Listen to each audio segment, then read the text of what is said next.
Bom dia, uma boa quarta-feira para você. Hoje é dia 21 de agosto de 2024, meio-dia. Estamos começando o nosso programa de hoje para os assuntos importantes, como sempre, a tratar. E, inicialmente, temos aqui uma informação na área de saúde, uma informação lamentável sobre a oitava morte por dengue registrada em Feira de Santana. Na verdade, não aconteceu agora. O que aconteceu agora foi a confirmação. Foi uma senhora idosa de 82 anos que estava internada no hospital particular da cidade e a morte ocorreu no dia 28 de março. Mas essas investigações, elas são criteriosas e demoradas, né, porque é importante ter a informação verdadeira, a informação confirmada por laboratórios, que nem é feita em Feira de Santana. A análise foi feita pela Câmara Técnica do Estado e essa, portanto, foi a oitava morte confirmada por causa de dengue em Feira de Santana. Não é um número alarmante, não é um número assombroso, daria uma média de uma morte por dengue a cada mês. Mas é preocupante, né, porque o número de casos é muito grande. A questão é que o estado de algumas pessoas evolui para chegar à morte, e outras acabam se safando com muitas sequelas, às vezes, com muitas dores, mas escapam do pior, né. Mas foram muitos casos na cidade, 6.000, quase 6.500 casos de dengue. 1.003 manifestaram o que a prefeitura chama de sinais de alarme e 5 desses casos foram classificados como graves.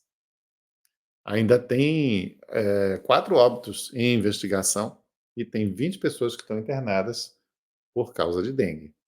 Então a prefeitura faz a recomendação: se você tem sintomas mais leves, como febre, dor de cabeça nos olhos ou articulações, deve procurar a unidade de saúde. Não tomar remédio por conta própria. Tem remédio que faz muito mal no caso de dengue. Agora, se agravar, se for um agravamento da doença, que tem esses sintomas: dor na barriga intensa e contínua, vômitos persistentes, queda de pressão, sensação de desmaio, sangramento das mucosas na boca, nos olhos ou nas partes íntimas, aí é para procurar um atendimento melhor, um atendimento numa unidade que tem uma estrutura maior, seja uma UPA, a policlínica, são as 2 que a prefeitura recomenda, mas também tem os hospitais, né, tem a UPA estadual e, enfim, não vacilar com isso. Agora, me diga uma coisa, você está lembrado de ter conhecido, de ter ouvido falar de algum candidato com o nome de irmão, pastor, pastora, missionário, ou também com outros, padre, né, pai não sei de quê, mãe não sei de quê? Pois é óbvio que todos conhecemos, todos já vimos casos assim, e eles são muitos, muitos casos mesmo. E agora um levantamento está publicado aqui no nosso site conexãodenoticias.com.br, né, uma matéria do dia de hoje, com origem na Agência Brasil, e foi feito um levantamento pelo Instituto de Pesquisa e Reputação de Imagem, e fez uma pesquisa nos dados do TSE e constatou que nas últimas 7 eleições, de 2000 até essa agora de 2024, que a eleição não ocorreu, mas os candidatos já estão todos registrados, então houve um aumento de 225% dos candidatos que usam esses nomes religiosos para vincular sua candidatura diretamente a um público-alvo também, que eles almejam obter o voto dessas pessoas. O ritmo de crescimento de candidaturas que tem essa marca de já na urna ter o nome que vincula a uma religião é 16 vezes maior do que o aumento do total de candidaturas.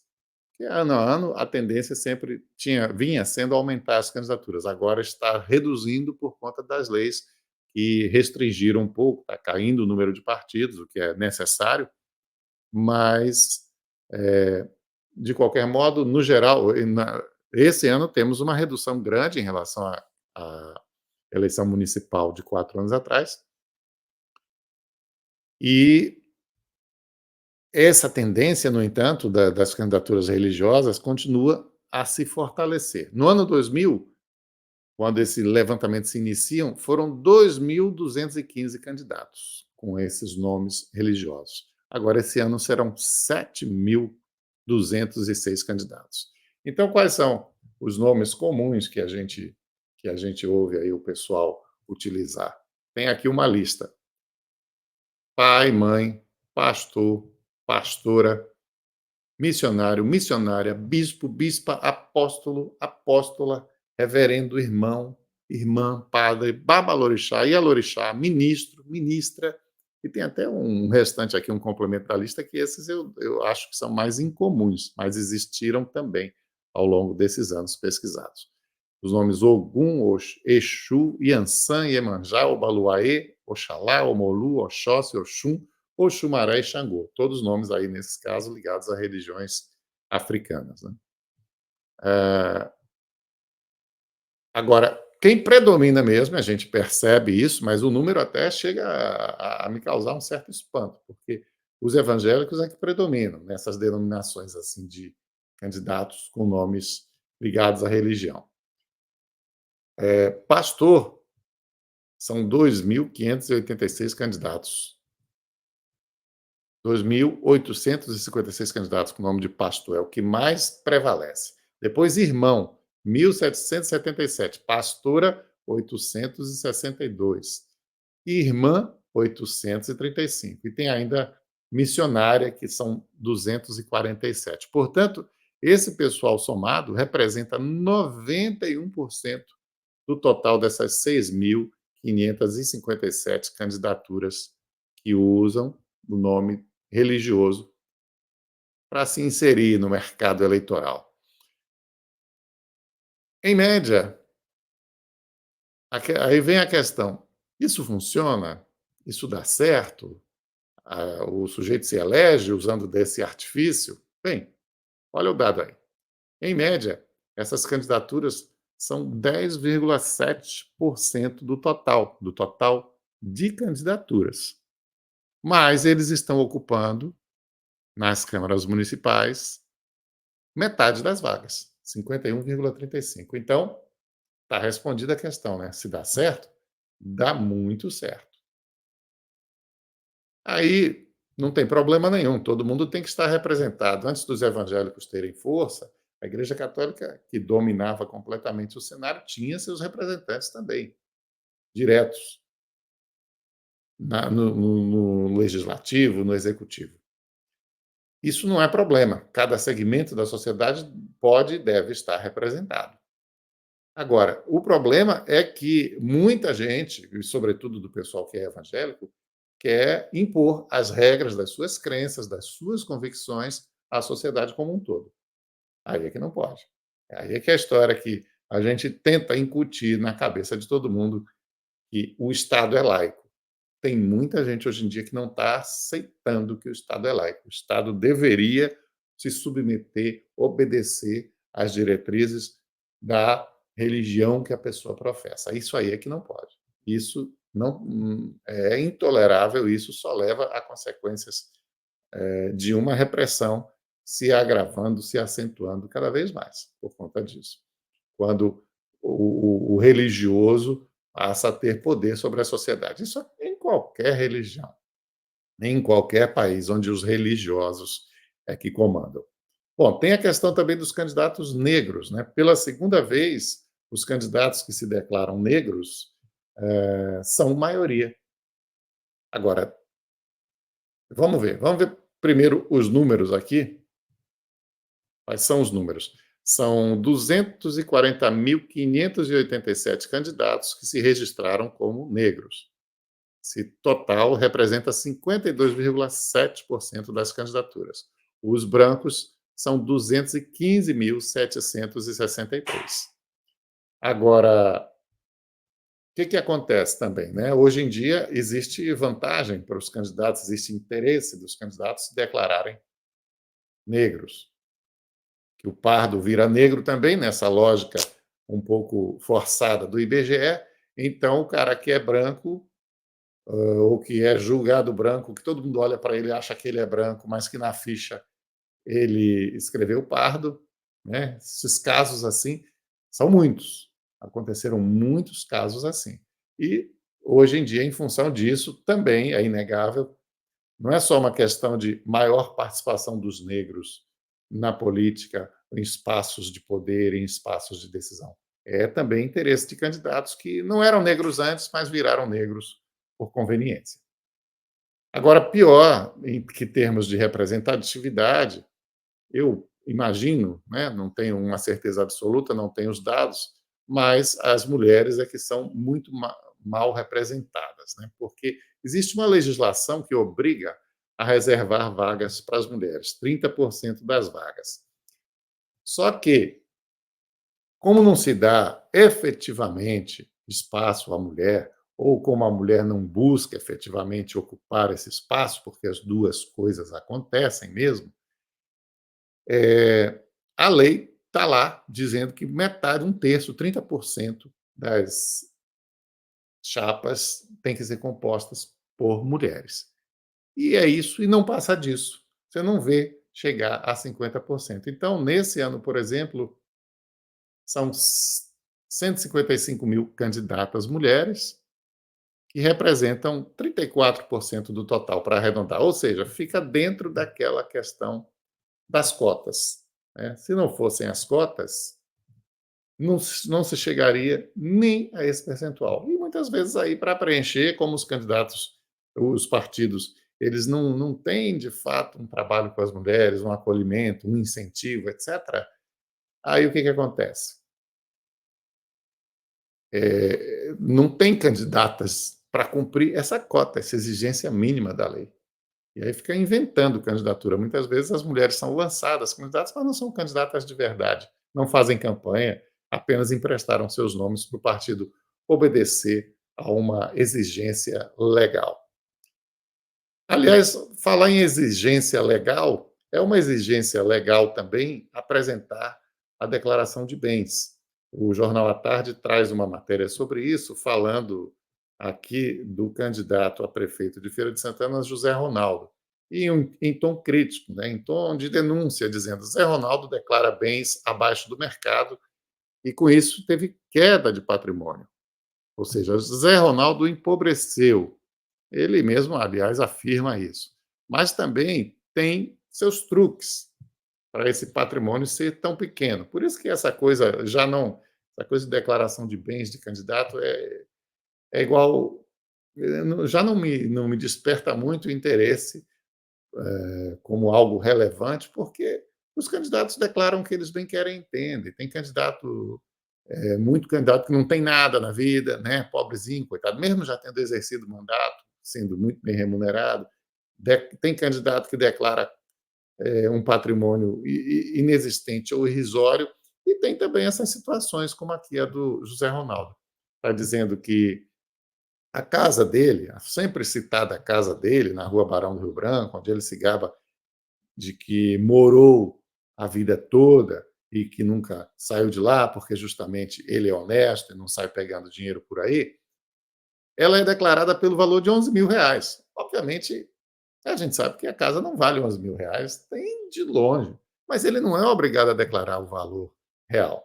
Ele pode manter aí, eu não sei qual é a regra, mas, por exemplo, o valor de quando ele comprou, de quando foi o último registro da casa, sei lá. Eu sei que não é ilegal ele declarar que a casa vale R$ 11.000, mas a gente sabe que a casa não vale R$ 11.000, né. Segundo o Jornal à Tarde, consultando o mercado imobiliário, a casa valeria de 800 a R$ 1.000.000. Também havia um apartamento, e está aqui, o apartamento também foi citado na matéria, numa área em que os apartamentos custam entre 300 e 400 mil em Salvador, na Pituba, onde o Zé Ronaldo também tem um apartamento. Esse vale menos do que a casa de feira, vale R$ 6.000, segundo o que está registrado lá na declaração de bens do José Ronaldo. Um carro que ele declarou, um Jeep Compass, vale muito mais, vale R$ 218.000, de acordo com a declaração de bens dele. Então, assim, é o que eu digo. É óbvio que os valores não estão corretos, mas não é uma ilegalidade, ele não é obrigado a declarar o valor exato, né. Em relação a denúncias sobre essa questão de bens, de patrimônio, tem uma denúncia hoje em destaque no UOL contra o ex-governador da Bahia, atual ministro da Casa Civil. Rui Costa é dono de fazenda na Bahia, mantida em nome, de uma aliada. É porque essa matéria é exclusiva para assinantes e está saindo daqui, ó, mantida em nome de uma aliada. Mas,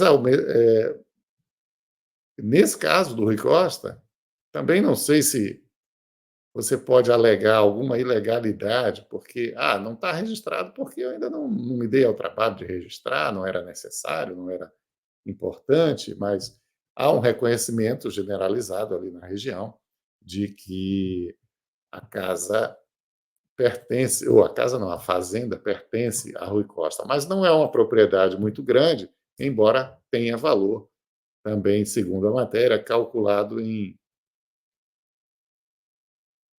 um valor acima de 1 milhão, é 1,5 milhão que vale essa propriedade, segundo a apuração do UOL, feita pelo repórter Aguirre Talento, que já foi também do Jornal à Tarde e tem uma carreira hoje na imprensa nacional. O Rui Costa nem deu declarações para a matéria, disse que não ia se manifestar, etc. Talvez aí alguém vá questionar, isso aí eu não sei até que ponto esse questionamento pode ser levado em conta, de que: "Epa, mas como é que ele tem uma fazenda de 1,5 milhão, o salário não dá para isso?". Enfim, ninguém nunca viu político entrar na carreira, ter sucesso, exercer vários mandatos e permanecer pobre. Já viu? Aliás, o Zé Ronaldo alega que esse é o caso dele, né, ele não é propriamente pobre, mas que ele tem menos do que já teve. E o Rui Costa, que é uma das autoridades mais importantes do país, governou a Bahia por 8 anos, e hoje tem um cargo dos mais prestigiados em Brasília, né, chefiando a Casa Civil do presidente Lula. Porém,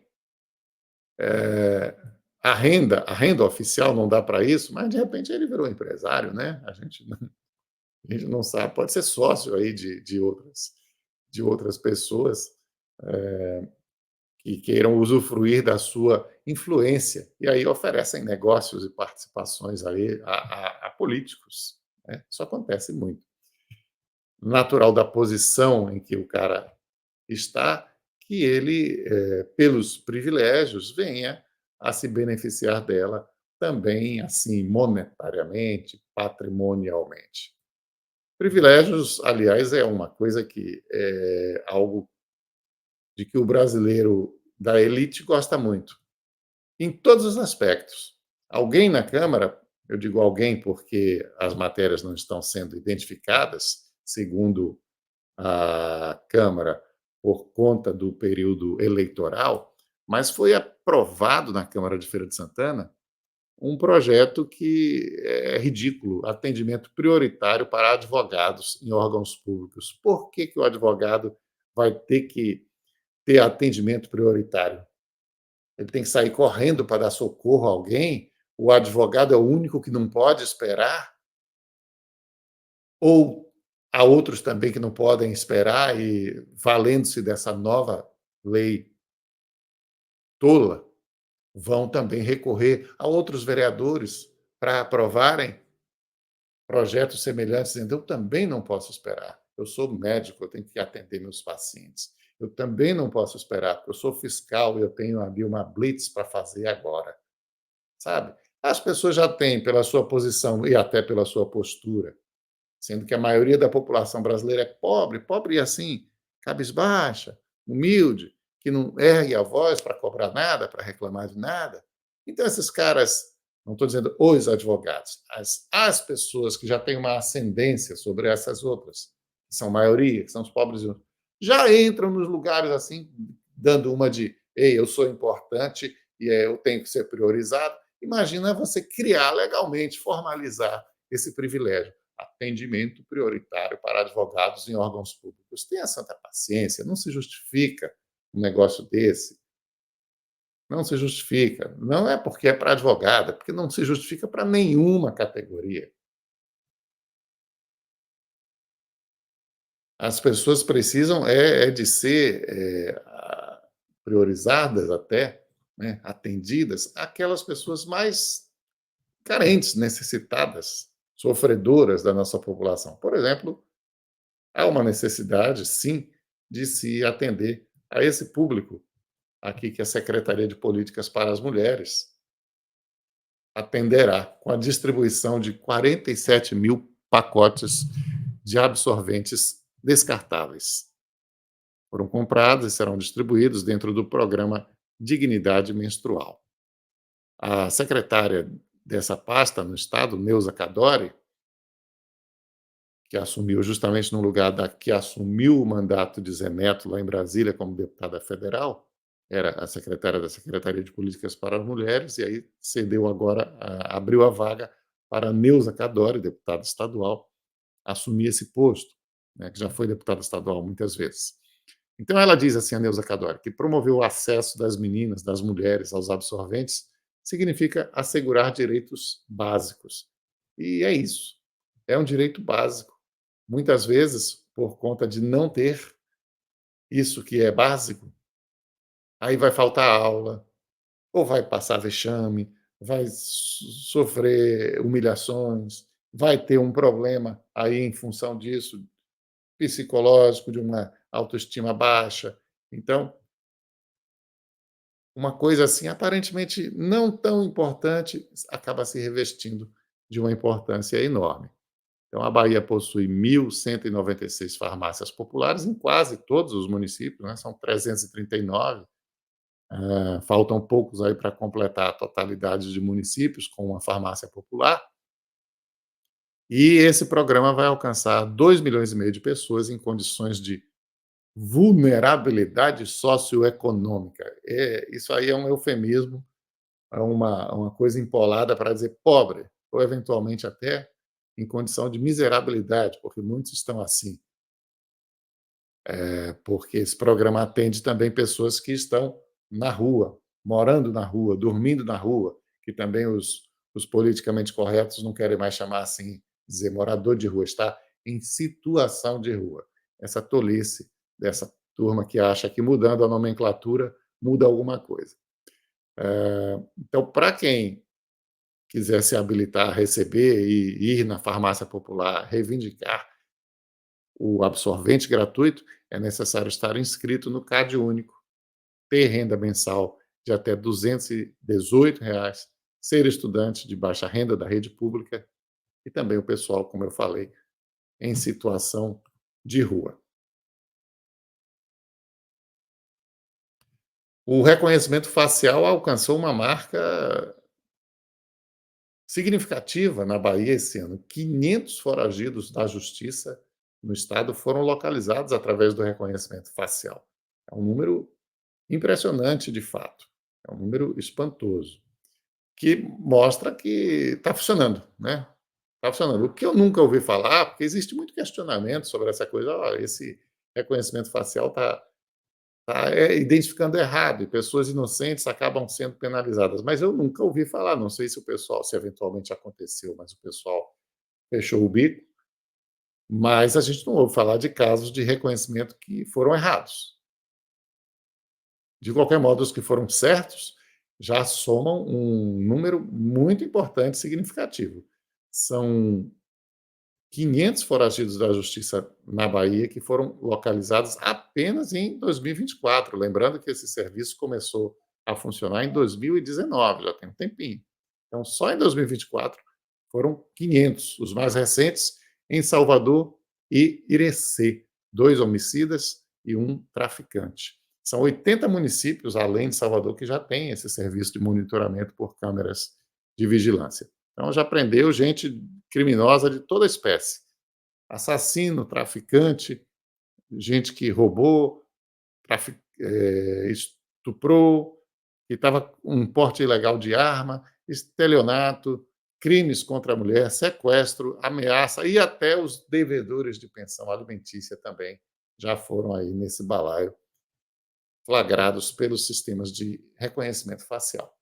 Uma coisa muito vantajosa disso, chama a atenção aí para ela o secretário de Segurança Pública, Marcelo Verne, é que essas prisões, elas são prisões tranquilas, porque a pessoa que está sendo presa nem estava imaginando que estava passando pelo reconhecimento facial, e quando ela é abordada pela polícia, ela já não tem mais, não está em situação de reagir, de brigar, de atirar, não, ela vai, é uma prisão tranquila, que segundo o secretário, todas são feitas sem precisar disparar arma de fogo. Pelo estado inteiro, né, são 80 cidades, já teve muitos casos em Feira de Santana, nas maiores cidades vai ter mais, Camaçari, Jequié, Vitória da Conquista, que o governo cita aí nessa matéria. Mas nos eventos públicos também acontece muito desses flagrantes permitirem que a polícia bote em cana quem está foragido da justiça. Como, por exemplo, no Festival Virada Salvador, sete pessoas,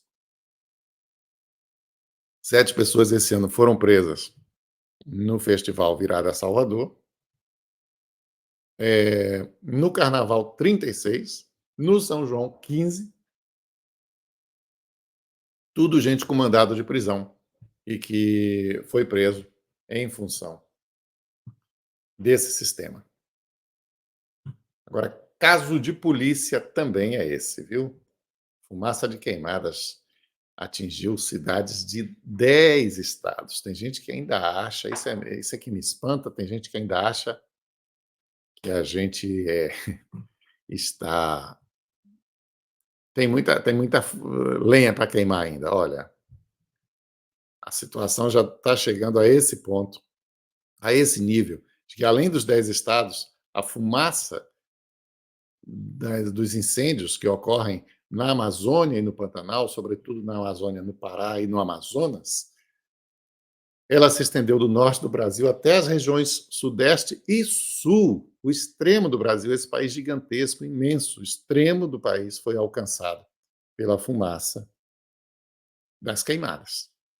E que passaram também por cima de países, Peru, Bolívia e Paraguai. O Amazonas e o Pará concentram juntos mais da metade dos focos de incêndio do início do ano até agosto. O fogo já consumiu 3,2 milhões de hectares na Amazônia este ano, que representa 1% do bioma, e no Pantanal, 1,9 milhão de hectares, que representa 12,5% do território. Aí alguém há de dizer, então pode queimar muito ainda 1% da Amazônia. Opa, e o que já ficou para trás? E o que já foi queimado antes? Saiu um dado importantíssimo sobre isso. E é algo que é preciso preocupar qualquer pessoa que tenha um mínimo de noção. A gente sabe que, infelizmente, tem um monte de gente que acha que não está acontecendo nada, que está tudo bem, que está tudo certo. E aí é que a coisa se complica. Mas a perda de áreas naturais no Brasil atingiu a marca histórica de 1/3 do território nacional em 2023. E essa conta está sendo feita aqui, é uma imagem de desmatamento na Amazônia, e essa conta está sendo feita desde o descobrimento do Brasil, levando em conta tudo que perdemos de natureza desde o descobrimento. É um levantamento do MAP Biomas, e divulgado hoje mesmo, 21 de agosto. Da chegada dos portugueses, segundo essas pesquisas, né, no ano de 1500, até a metade dos anos 1980, até 1985, portanto, o Brasil, desses 33% que ele perdeu, naquela época tinha perdido só 20%. E de lá para cá, de 1985 para cá, perdeu mais 13%, mais 110 milhões de hectares em apenas 40 anos. Está vendo aí? O que a gente não destruiu em séculos, a gente conseguiu destruir em 40 anos. E ainda tem gente que acha que é pouco, e foi pouco. As áreas mais preservadas, adivinha quais são? As terras indígenas, cobrem 13% do território nacional, pena que não cobre a metade do território nacional, porque aí a gente salvava essa floresta. As nossas florestas. As áreas indígenas diminuíram só 1%. da sua vegetação nativa entre 1985 e 2023. E não foi porque os índios destruíram, não. Foi essa eterna luta que se faz aí para destruir a natureza e os outros para tentar salvar a natureza. Bom, aí tem essas consequências. Todo mundo vai receber a fumaça dos incêndios. E não só isso. Matéria alerta aqui que a redução desses biomas tende a impactar negativamente o clima nas outras regiões e diminui também a proteção que esse clima ofereceria no caso dos eventos climáticos extremos, que são cada vez mais frequentes, cada vez mais comuns. Então, não é a Amazônia está pegando fogo, é lá longe na Amazônia. Tem consequências para todo mundo. É só querer enxergar. Um abraço para você. Amanhã estaremos de volta.